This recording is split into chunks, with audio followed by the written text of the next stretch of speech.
Hello everyone, welcome to Madridista Notes. Tonight we have defeated the Egyptian juggernaut Al Ahly SC.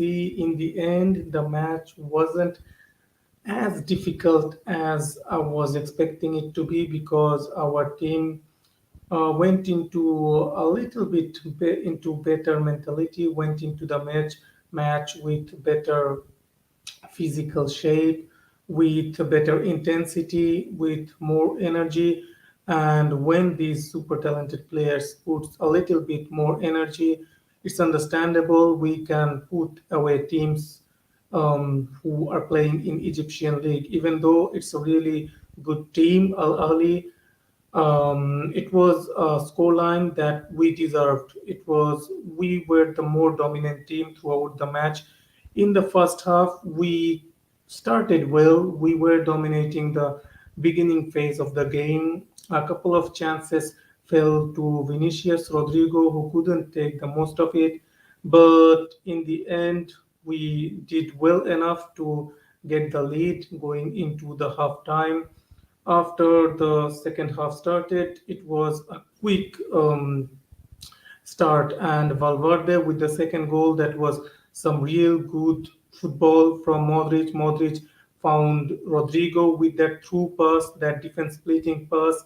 Rodrigo got his shot in. It was on target. He did his best here, and the ball reflected from the save was made by Shenawi, the Al Ahly goalkeeper. He was really, really magnificent tonight.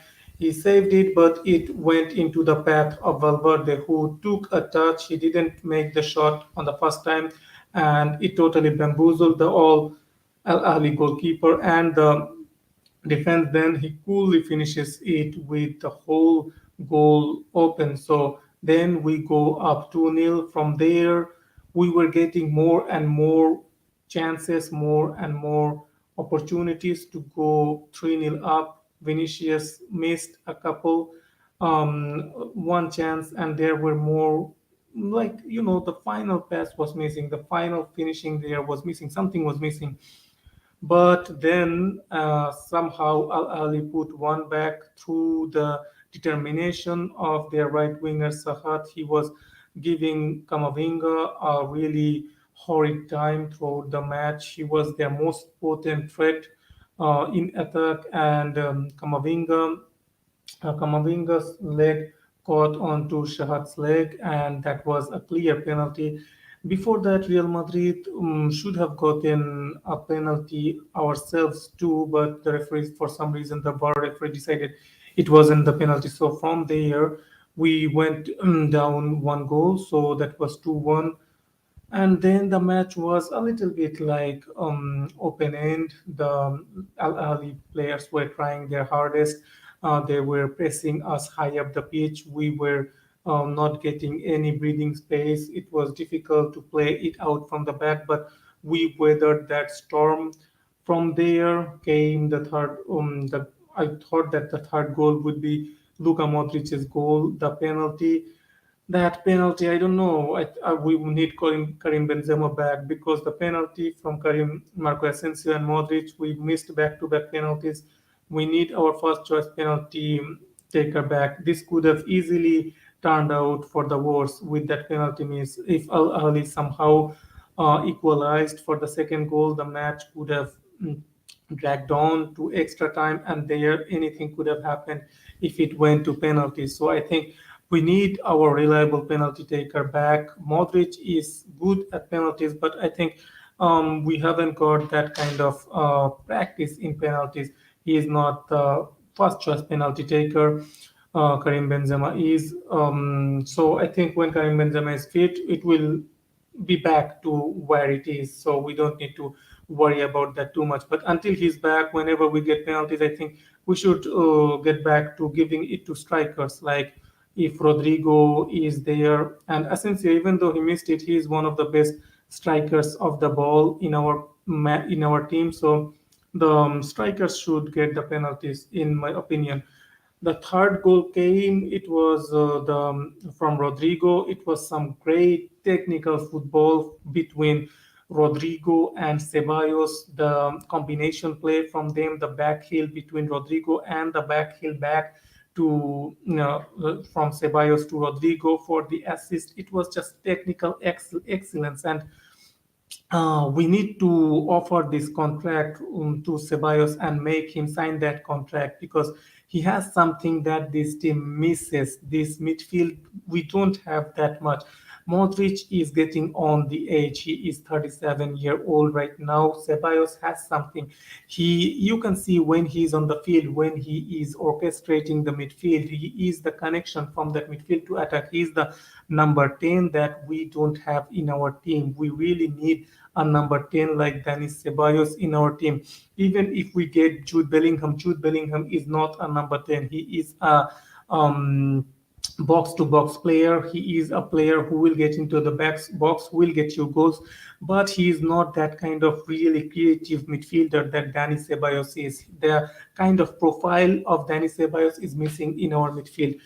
And we know our board is not going to go out and buy a number 10. And right now in the football world, there are not many number 10 who are worth their salt. So I hope that Real Madrid convinces Denis Ceballos with a good role. It's not a starting role. We won't be able to give Denis Ceballos a starting 11 role, but he should get an important role in the squad that will make him believe in the project, that we are trusting him, and he will be a part of Real Madrid's project. So then he puts the pen into the paper and signs that contract extension. We cannot really go into the next season with Modric and Cruz almost finishing their careers. And Jude Bellingham, I still don't think Jude Bellingham is coming to Real Madrid. The reports are really confusing. Real Madrid somehow thinks they will get him, but I think he's going to England. Anyways, the fourth goal, and that was my favorite goal tonight because when Sergio Arribas was substituted, I felt sorry for him because it was looking like he's a substitute just here to, get 60 seconds in. So I was feeling a little bit sorry because he's such a talented player. Castilla, he's the best player in our Castilla, and I was feeling a little bit not good about him just getting into the pitch and going out after the final whistle. But that goal, how he took that goal, it was just brilliant, brilliant. What goal from Sergio Arribas to make it 4-1 for Real Madrid. The way he took his time, he chose his spot, and the way he tucked the ball in into the back of the net, it was perfect, perfect goal from Sergio Arribas, and he showed Carlo Ancelotti. He gave him 30 seconds, and he capitalized with that 30 seconds. I think Carlo Ancelotti should give this kid some more time into the pitch. I think he will be one of the better players that came. He is one of the better players that has come out of our Castilla recently. And if we give him the opportunities, if we give him the development that he will need, his development years, if we give him something, because we are not being linked with any world class right winger right now. If you are not going to bring in a world class right winger, if you're going to bring in Brahim Diaz from loan from Milan, and just don't extend Asensio. Let Asensio go. Let Sergio Arribas something exciting. He excites the fan base. He excites the board. He is an exciting player. He has been the best player for Castilla for the last 2 seasons, and I think he will do good for Real Madrid. He has those um, technical qualities, the abilities, the talent, the work rate to succeed at Real Madrid. I think we can use him in that right wing role for Real Madrid. He's a little bit lightweight, but I think he can be something that we can use in future. Hopefully, whoever becomes our next coach, and if Carlo Ancelotti is still in the job next season, Sergio Arribas gets his opportunity, gets promoted to the first team, and we keep him in the first team, not in the Castilla. And that's the match substituted. There were a couple of more players who got substituted. Ceballos came in again, instant impact, magnificent player. We need to get him to sign the contract extension. Odriozola and Mariano came in. They were substitutes for just, I don't know, wasting some time, giving those 4 minutes. Odriozola played as the right back. Mariano substituted after Rodrigo was substituted off. Mariano came in. He is an annoying guy. His hairstyle and everything annoys Real Madrid fans right now. He's just a useless spot on the bench, just like Hazard. And his at least his contract is ending in 6 months, so we won't have to watch his see his haircuts and just I don't know. Hopefully, we get a backup striker. So let's go from the top. The strikers, I would say Rodrigo has been the best forward tonight. He combined really well with Vinicius. He combined well with Dani Ceballos. He combined well with the midfield. He is a really exciting player to watch. The number nine or right wing are not his best positions, and I think he will be the best played as a number 10 or second striker of the forward of the striker. So I think still he's showing us if you play him through the middle as a second striker or through the left side, even though Vinicius is using that side, he can give us something that we are lacking, and we need to use Rodrigo at his best right now. We don't have a right wing side right now. Valverde, Asensio, whoever plays on the right wing, they don't create any havoc through that right wing. So we have only one side, that the left hand side. Everything is predictable. Everyone, oppositions totally crowd out Vinicius. They go for Vinicius, two, three defenders crowd Vinicius and get the ball away from him.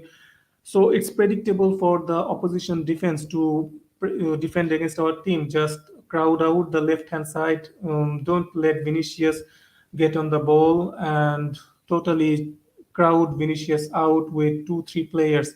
So if we play a 4-2-3-1 with Rodrigo as a second striker or a number 10, we have two threats through the middle and through the left hand side, and that makes a lot more.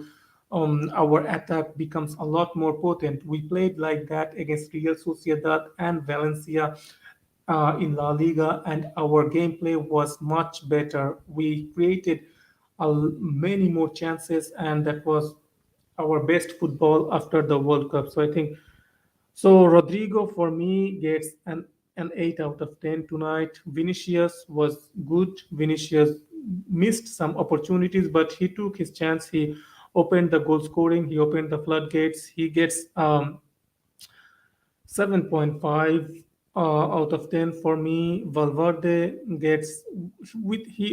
did well with his goal, but still not the overall impact we expect from Valverde. I would say Valverde gets a 7 out of 10 from me. Tony Cruz gets a 7.5. Again, Tony Cruz with his passing, he was opening up the defense of Al Ali. He was finding Rodrigo and Vinicius with those passes again and again behind the defense. He was the best midfielder tonight for Real Madrid. He gets a 7.5 out of 10 from me. Luka Modric gets a 7.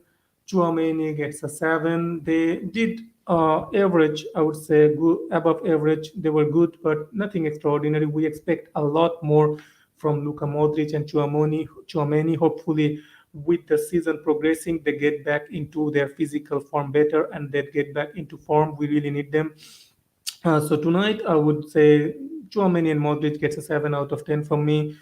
In defense, Kamavinga was again excellent. Even though he gave away the penalty, I wouldn't say I wouldn't, with his defensive mistakes, I wouldn't put anything on him. He's not a left back. Whatever he's doing his best.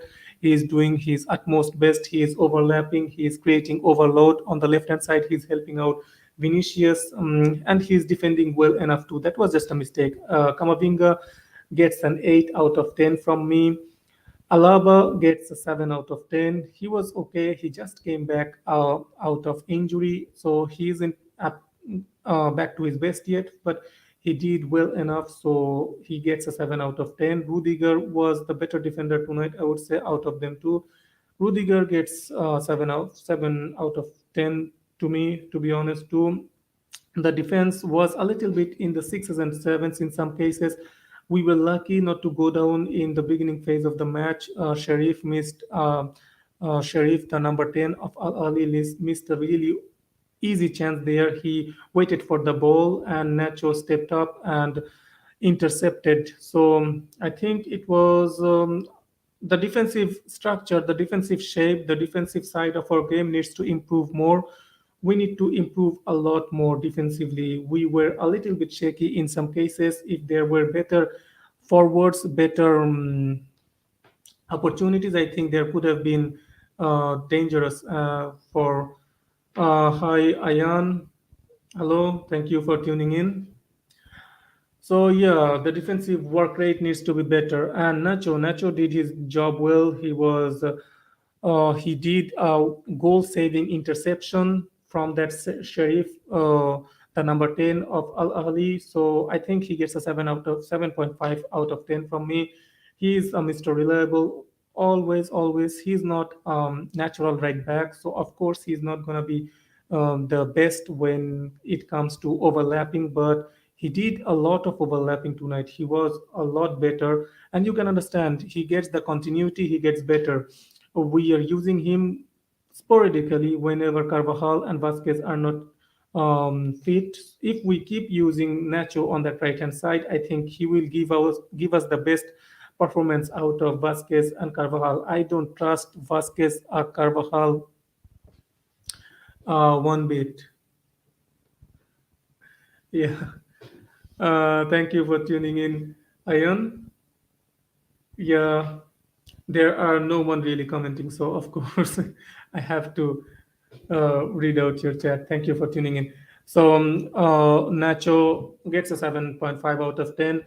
Andre Lunin gets a 7.5 out of 10 too. He did whatever he needed to do. He was reassuring in at the back. He didn't really make any mistakes. The penalty wasn't he really? The penalties are really luck. Depends on luck. He did well enough. He tried. He had a really good save from that header from a corner. It was going in, and there were a couple more shots. So he is a really reliable goalkeeper. In absence of Courtois, I wouldn't want any other goalkeeper backing up Courtois.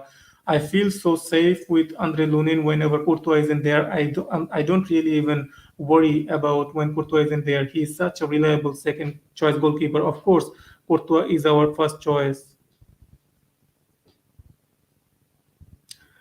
Um, you can see the live matches. I think there are where I am right now in Russia. I watch it. There is a platform called matchtv.ru. I watch it in that platform, and otherwise, I try to find some stream services that are online. That's how I watch Real Madrid matches mostly. And so yeah, Lunin, that's what he gets. Ceballos substitute. Ceballos gets an 8 out of 10 from me. He is such a magnificent player. He is such a magnificent player.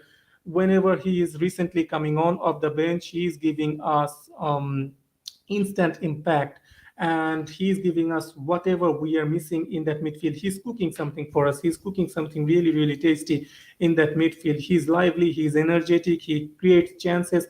He's technically brilliant. He's good with his feet. He's good under pressure. He's a really enjoyable midfielder to watch, and I hope he signs that contract extension and we get to keep watching Ceballos play. The other substitutes, Odriozola and Mariano, didn't play enough time to give them any ratings. The other one is Sergio Arribas. Sergio Arribas gets a 10 out of 10 from me. What a goal from Sergio Arribas. He came for 30 seconds and he took his chance to the best. He is the best Castilla player, and I have already talked about him. Really like this guy. Him and there are some other players, Nico Paz, there is Vinicius Tobias, there is Rafa Marin. These are the cream de la crop of Real Madrid Castilla. Hopefully they get promoted next season. At least I hope Vinicius Tobias and Sergio Arribas gets promoted. Rafa Marin, his contract is finishing. Hopefully he gets a contract extension. Thank you, brother. But I look nothing like Mbappe. But thank you for that compliment. Anyway, so that was my post-match reaction for this match against Al Ahly in the final. We are going to face. Let me check. I totally forgot. I know that they beat Flamengo yesterday, and um, let's see who we are facing in the final of the Club World Cup.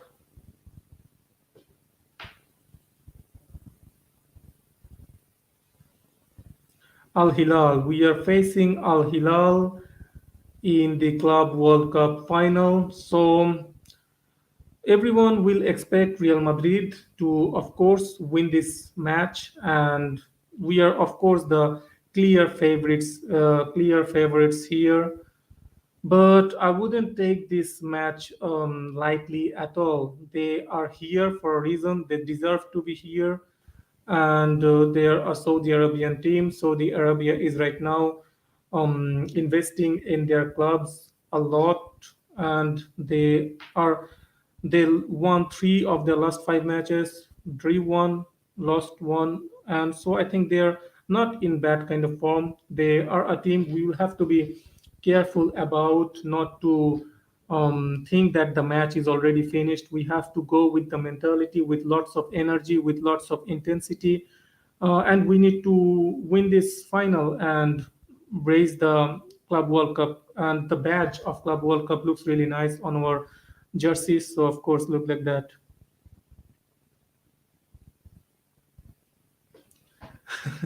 Thank you, Ayan, again. Okay, so yeah, Al Hilal. The match is going to be on Sunday, and I think it will be a really interesting, a really competitive match, and hopefully we have another really good, exciting match, competitive match where we play good football. Tonight we saw some glimpses of those players coming back into form. Valverde got his goal. He will be more. Confident, that will give him a confidence boost. He got into the Real Madrid team. If you remember, he burst into the scene, and in the Club World Cup, he cemented his place in this Real Madrid squad. Modric looked better than he has been after the World Cup. Toni Kroos is getting back into form. Chouameni looked a little less sharp, but I think with more game time he will get better. Alaba didn't look that bad. He was okay. I think with more game time he will get better. Nacho has been getting better and better on the right back side. Kamavinga has been doing well, and Vinicius got his goal. He will be happy with that. And of course, the positive of Arribas and Danny Ceballos' impact were something I take from this match. So uh, that's it for tonight. Bye bye to you, to Ian. Thank you for watching. Have a good day, good night, wherever you are. See you next time. Hala Madrid.